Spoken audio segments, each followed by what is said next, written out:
নমস্কার, আমি আছি এই মুহূর্তে ঘাটাল হাসপাতাল, একদম এমার্জেন্সির সামনে। খুব সুন্দর একটা নাইট শেল্টার, যাত্রী নিবাস, শুধুমাত্র রুগীর পরিবারের জন্য।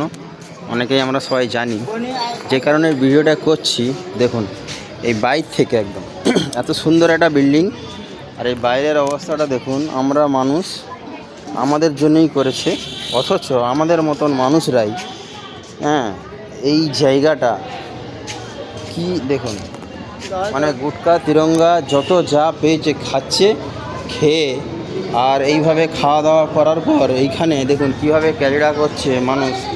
আমরা যদি নিজেরা এত সুন্দর একটা বিল্ডিং, এত সুন্দর একটা নাইট শেল্টার, এত সুন্দর একটা জায়গা, সেটা যদি পরিষ্কার পরিচ্ছন্ন না রাখি, কমসে কম যদি নাও পরিষ্কার করি, আমরা এখানে থুতু ফেলাবো না, আমরা বিড়ি খাবো না ভিতরে বসে, আমরা স্মোকিং করবো না, এই এতটুকুনও আমাদের ন্যূনতম জ্ঞান আমাদের নেই। আমরা মানুষ ঠিকই, কিন্তু মানুষ কি সত্যি হতে পেরেছি? অবস্থাটা খালি দেখুন। সমস্ত রুগীর মানে যারা এখানে আসে, তারা এখানে বসে টাইম কাটায়। এই অবস্থাটা ভিতরে এই দুটো নিচেরই পাশাপাশি দুটো, মাঝখানে সিঁড়ি। দেখুন অবস্থাটা খালি দেখুন। সবাই আমরা মানুষ, কিন্তু মানুষের কাজগুলো দেখুন এত সুন্দর।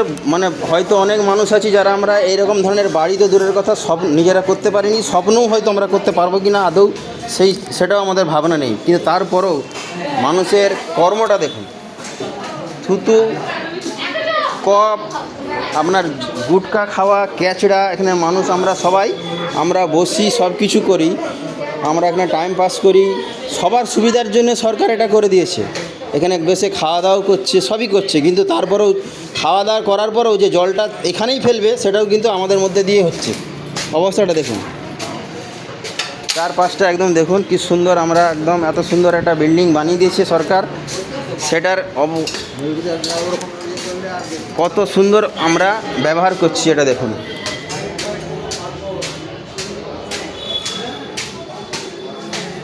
ধিক্কার দিচ্ছি আমি ওই সব মানুষদেরকে।